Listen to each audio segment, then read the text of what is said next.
Rest isn't something you earn after you've done enough. It's what makes you able to do anything at all. And the deepest kind of rest comes when you stop pretending you have it all together. This is something that I have been reflecting on and something that I want to talk about today. But before I get started, welcome back to the Yodavas podcast. It has been a very long while um since the podcast stopped temporarily, and now we're back, and I'm coming back to audio podcasts because I feel like they're easier to do, and I'm able to just speak more freely and directly without worrying about setting or lighting and all that other stuff. So welcome back, or welcome if you've never been here before. And this one is going to be, I'm going to give, the base of this is I'm going to give my thoughts and reflections of what the last 6 weeks has been. If you know me, you know that I took hiatus from posting on social media, specifically Instagram, which is my largest social media space as of now. And I'm still not back there, but there's been a few things that I've been contemplating. The last 6 weeks has been probably the busiest of my life, but also a place where I've had the most introspection, reflection, and as a result, rest. And so I just wanted to talk about what that looks like. As usual, all links are in the description below. And I'm finally back to putting this stuff on Spotify as well. So Spotify, YouTube, Apple Music, Apple Podcasts, wherever you're listening. Thank you. And now we can begin. So I want to talk about a specific kind of tired. Not the I stayed up too late kind of tired, not even burnout necessarily. It's the tired that comes from performing all the time, from holding yourself together in front of everyone, from pretending you're fine when you're barely keeping your head above the water, from constantly trying to prove you're good enough, whether it's to your parents, your friends, yourself, God, whoever. In the exhaustion of carrying stuff you were never meant to carry alone. It's that kind of exhaustion. And here's what makes it worse. Everyone around you seems to be handling it. Keyword is seems. They're balancing school, work, relationships, mental health, their future, and somehow still posting aesthetic study photos at 2 a.m. Meanwhile, you're over here like, I'm one bad grade away from a meltdown or a breakdown for that matter. So you keep going, keep pushing because stopping feels like failing and failing feels like proof that you're not enough. But what if the problem isn't that you're weak? What if you're just human? And what if there's a different way to exist that doesn't require you to white knuckle your way through life? So, the first thing I want to talk about is the weight we aren't made to carry. So, one thing that I want to talk about, there's this concept in psychology called cognitive load. Basically, how much mental energy you're using at once. And here's the thing, our brains weren't designed for the amount of stuff that we're trying to process in 2025. We can't process them. But the way we live our lives on a daily basis tends to overwhelm us faster than it would have even merely 10 years ago. Think about it. Think of the things that you're supposed to do. You're supposed to figure out your entire future. What college, what career, what kind of person you want to be, maintain your mental health. While scrolling through everyone else's highlight reels, keep up academically because your GPA and your exams apparently, societally, determine your worth according to what maybe you've been told or the way the world sees it. You're supposed to navigate relationships, which are messy and confusing and exhausting. You're supposed to process global crises happening in real time on your phone, all around you, etc. And oh, also just to be happy somehow. No wonder you're tired. You're not failing, you're overloaded.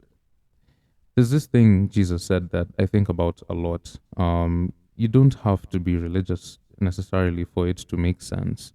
But this is Matthew 11:28. It is 1:28 to 30. It is one of my favorite passages of scripture to read, and I've been reflecting on it every day over the last 6 weeks.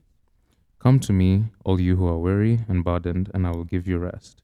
Take my yoke upon you and learn from me, for my yoke is easy and my burden is light. What stood out to me from this is that he doesn't say try harder. He doesn't say you're tired because you're not doing enough. He says you're carrying the wrong weight, put it down. I'll carry it with you.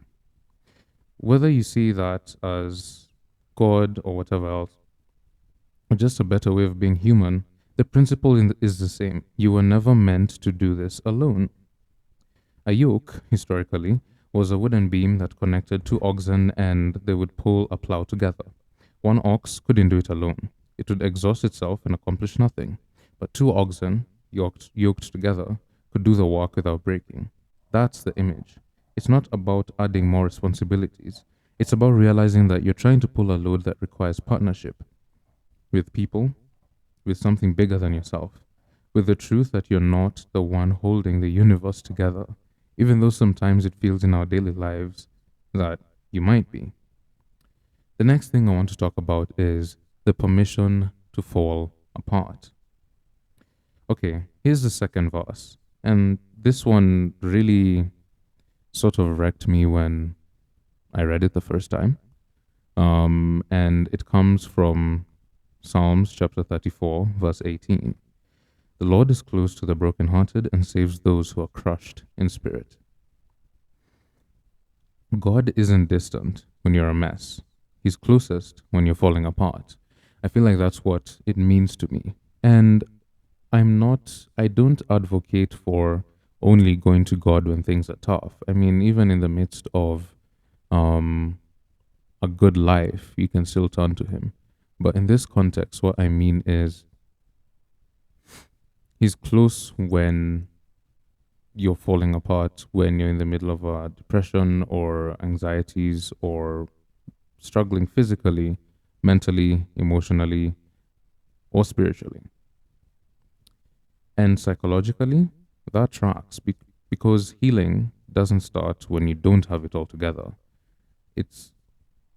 Sorry, healing doesn't start when you have it all together.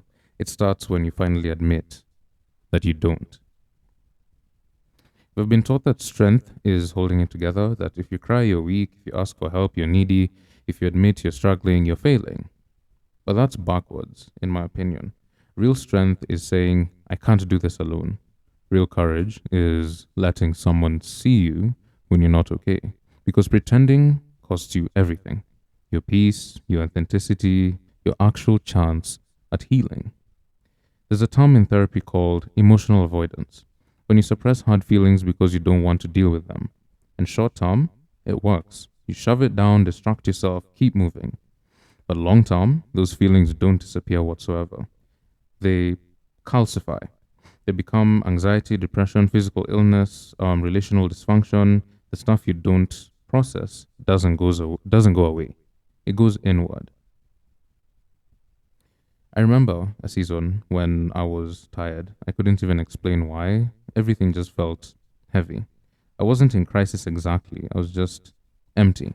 And I felt guilty about it because people have real problems, right? Mine weren't that bad. But here's what I learned. You don't have to be in crisis to need rest. You don't have to earn the right to be gentle with yourself. The moment I stopped pretending I was fine, the moment I said it out loud, I'm not okay, and I don't know why, something shifted. Not because someone fixed it, but because I stopped carrying it in secret. I let it be true, and that, honestly, that was the first step towards actual rest. And for me, as a believer, being vulnerable in the presence of God, because it's not, God knows your heart. And you can't necessarily hide anything from him. But the connection with him comes when you just let it go and you say it out loud and you say, okay, I'm struggling with this and this and this and this and that, because the creator of the universe knows knows you, knows your heart, etc. So there's nothing you're hiding from him necessarily. So why not just tell him? And that was something that I feel has helped me a lot in the last 6 weeks, because that season that I just talked about is not 2 or 3 years ago. It's relatively recent. But the amount of rest and peace that has come from admitting that I can't, or that I can't carry a lot of the stuff that I thought I can't carry them alone. And just admitting that freed me. The next thing I want to talk about is rest as resistance. Here's what's wild. In a world that profits off exhaustion, rest is rebellious, so to speak. Think about it. You're told to grind 24/7 or you'll fall behind. Optimize every moment. Even your hobbies have to be productive. Can you imagine that? I can assure you there's so many people who have hobbies, whether it's crocheting, whether it's art, whether it's writing, singing, dancing, and at one point they have thought of, what if I make this successful? What if I make money out of this? It's supposed to be a hobby. It could be baking, it could be anything, really, even just working out. There has been a point where in everyone's mind they thought they could monetize or make this a productive thing that they do, and it's supposed to be a hobby. So again, we're told to grind or you'll fall behind, optimize every moment, even your hobbies, perform happiness online even when you're dying inside, never stop, never slow down, and never admit you need help. Society is tough, but that is the reality. And when you're tired, you're told to push through. Drink coffee, make a vision board, New Year's resolutions, try harder, goals of the month, wake up earlier, shower with cold water, and whatever other thing that people say to get you out of that mindset or get you into that mindset. But what if rest isn't laziness? What if it's one of the most countercultural things you can do? Rest says, my worth isn't tied to my productivity. Rest says, I don't have to prove I deserve to exist. Rest says, I'm a human being, not a human doing. Right? I'm existing. I'm not, work is just a part of that existence, but it's not the only reason for my existence. Right? So that's what both these verses are offering. Permission to stop performing. Matthew 11 says, my burden is light, meaning the life you're supposed to live isn't this crushing weight. If it feels unbearable, you're probably carrying expectations that were never yours to begin with. Psalms 34 says, God is close to the brokenhearted, meaning you don't have to fix yourself before you're worthy of love, support, or rest. You're allowed to be a mess. That's where grace meets you. The next thing I want to talk about is what rest actually looks like. Okay, so if rest isn't just scrolling TikTok until 3 a.m., which, let's be honest, is more numbing than resting, what is it? Here are some real forms of rest. Number one, permission to do nothing without guilt. Not self-care. That's just more productivity in disguise, if you think about it. Just sitting, staring out a window, looking at the ceiling, letting your brain be quiet. Number two, saying no without over-explaining. I can't. I can't is a complete sentence. You don't owe everyone a breakdown of your capacity. When you can't handle something, just say, unfortunately, I can't make it. No, I can't. No need to over-explain myself because it's my choice to do the thing. Number three, letting someone see your struggle. Whether it's a friend or a parent, you can text a friend, I'm not okay today. Whether it's going to therapy, praying honest prayers that aren't pretty, that's rest too. Releasing the weight of pretending. Number four, releasing outcomes you can't control. This is a big one. You can't control if you get into that school. If that person likes you back, if your plan works out, You can only control your effort and your honesty. Everything else, let it go. Of course, easier said than done, I know, but the practice matters. Releasing outcomes you can't control. This is something that should be repeated over and over and over and over in our lives. Um, anyway, number 5, trusting that you're still valuable when you're not producing anything. This, on par with the fourth one, is the hardest one because we've been taught that our worth equals our output. But you're not a machine, you're a person, and people aren't meant to run 24/7. Hence the importance of good hygiene and hydration and sleep and rest. And in closing, you're not behind, you're resting. If you take nothing else from this, at least hear this. You're allowed to be tired. You're allowed to rest. And rest doesn't make you weak, it makes you human. The world will keep telling you to go faster, do more, be better. But what if the bravest thing you can do right now is just stop? Put down what you were never meant to carry, admit you're struggling, let yourself be held by God, by people who love you, by the truth that your worth isn't up for debate. You don't have to have it all figured out. None of us do.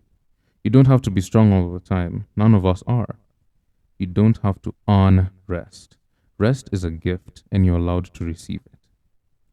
So, if you're exhausted right now, emotionally, mentally, physically, spiritually, this is your sign.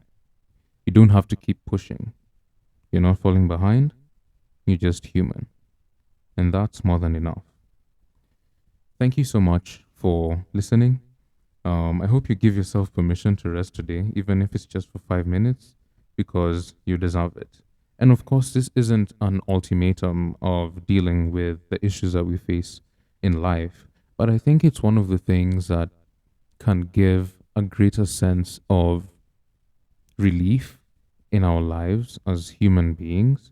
And maybe thereafter, you can be able to solve things and see things more easily. Because even in the last 6 weeks of, constant bickering with the issues of life, even in the midst of that, just after introspection and reflection, I've found that this has been the season of my life where mentally I have rested the most. And I hope to keep that going for myself, for the sake of my future and the people around me. And that is all that I have to say today. I hope to be more consistent with releasing these episodes. Again, we're back to audio episodes until I figure stuff out in that direction. But it's easier for me to do this. And so it'll be easier for me to be consistent. So as time goes, I hope to release many, many more, maybe even 2 or 3 episodes per week if things go well. And feel free to leave suggestions on what topics you'd like me to cover or talk about. Feel free to check out the newsletter on Substack. That's where all my writing is. And again, all other links to my art channel and everything else will be in the description below. Really hope you got something out of this. Of course, comments and DMs are open for discussion and all that. So thank you so much. I'm wishing you a phenomenal day, night, evening, whatever time of day it is when you are listening to this. And I will see you in the next one. Take care. Goodbye. God bless.